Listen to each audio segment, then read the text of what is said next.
नमस्कार, आप सभी, मेरा नाम है शोभीर यादव एडवोकेट और मैं आप सभी के लिए लीगल एडवाइजर वीडियोस अपलोड करता हूं, जो कि आप सब लोग उसको लाइक करते हैं, पसंद करते हैं, शेयर करते हैं और सब्सक्राइब भी करते हैं। अब तक नहीं किया तुरंत करिएगा और दूसरे लोगों तक भी जानकारी को जरूर शेयर करिएगा।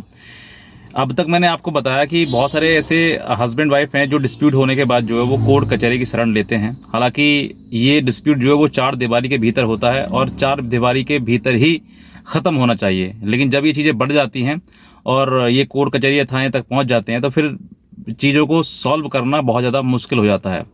आज मैं आपको बताऊंगा कि ऐसी लड़की से आप शादी बिल्कुल भी ना करें जो इस तरीके की सब चीज़ें करती हो, क्योंकि शादी का जो बंधन है वो एक दिन का, 2 दिन का नहीं है, पूरे जीवन भर, उम्र भर तक का है, जीवन के अंतिम पड़ाव तक है।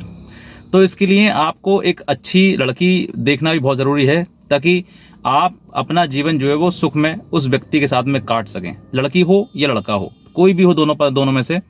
एक समय ऐसा होता है कि आप एक दूसरे के प्रेम में बहुत ज़्यादा अंधे हो जाते हैं और आपको कुछ भी दिखाई नहीं देता है, लेकिन आप आंखें खोलिए और समझिए अपने आप को कि वाकई मुझे ऐसे पार्टनर के साथ में जीवन व्यतीत करना है जो उसकी बातों से मेरा जीवन जो है वो हमेशा के लिए ठीक हो सके, या फिर ऐसे व्यक्ति के साथ में जो सिर्फ और सिर्फ अपनी चलाए या फिर अपने बात मनवाने के लिए वो किसी भी हद तक जा सके।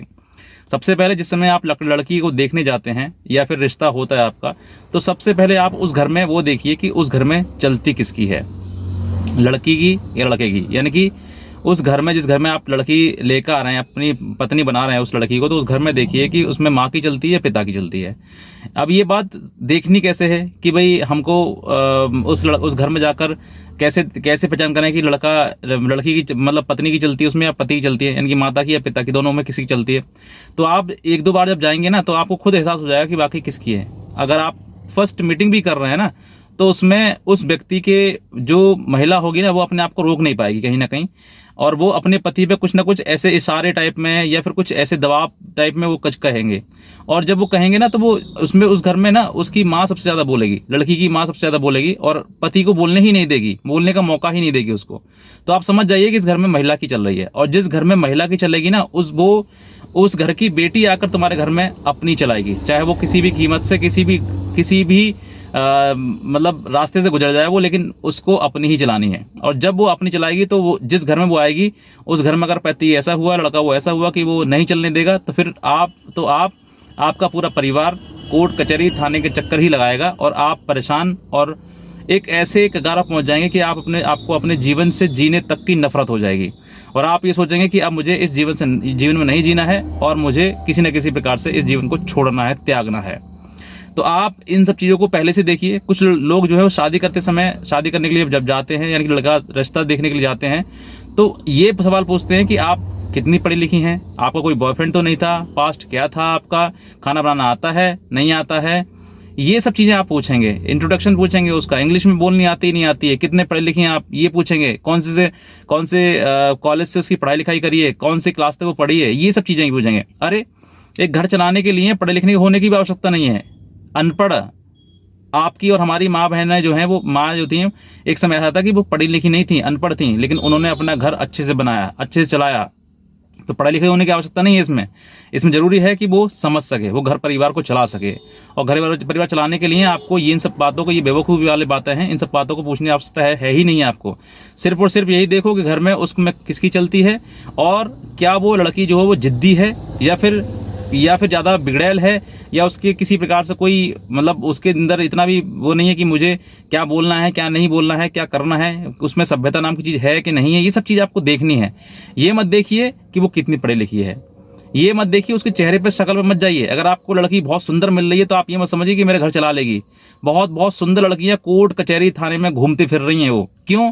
कहीं ना कहीं वो उन सब चीज़ों को एडजस्ट नहीं कर पा रही हैं जो उनको करना चाहिए, क्योंकि उन्होंने समझा कुछ और, देखा कुछ और आज उनको मिल कुछ और गया, तो वो एडजस्ट नहीं कर पा रही हैं। तो एडजस्ट करने के लिए जो है वो आपको वेल एजुकेशन की भी आवश्यकता नहीं है, लड़की को न लड़के को।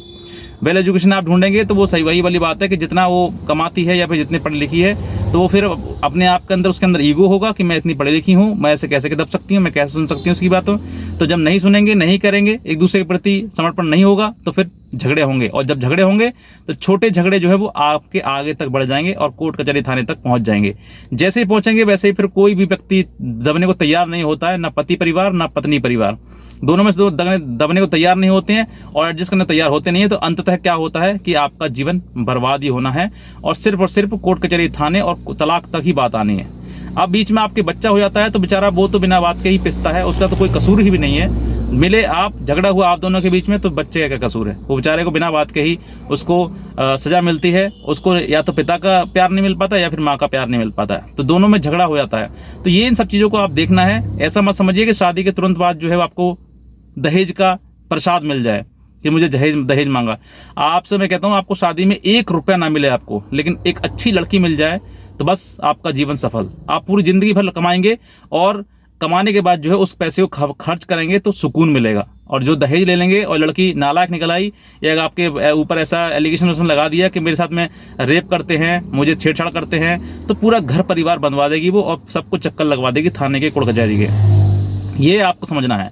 अगर आपने ये चीज़ समझ ली है और अच्छे से अपने आपका ने समझ के अपने जीवन साथी पार्टनर चुन लिया है, तो मैं कहता हूँ आपके जीवन में कोई दिक्कत कभी भी नहीं आ पाएगी। लेकिन जहाँ पर ऐसी चीज़ें नहीं हो पाई हैं तो फिर हो सकता है कि आपको बहुत ज़्यादा परेशानी का सामना करना पड़े। जिस व्यक्ति ने, जिसमें आज तक कोर्ट कचहरी थाना देखा नहीं, जिसने पुलिस से कभी आज तक कोई नाता हुआ नहीं, वो हो सकता है कि अब उसको डेली कोर्ट में जाना पड़े, डेली थाने में जाना पड़े, हर जगह से अपमान हो, समाज में, सोसाइटी में हर जगह आपको नीचे देखना पड़े। इन सब चीज़ों को पहले ही आप समझ लीजिए, देख लीजिए कि मुझे ऐसी चीज़ों को, ऐसी लड़की को अपने घर में नहीं घुसने देना है जो इस तरह की चीज़ें चलती हों।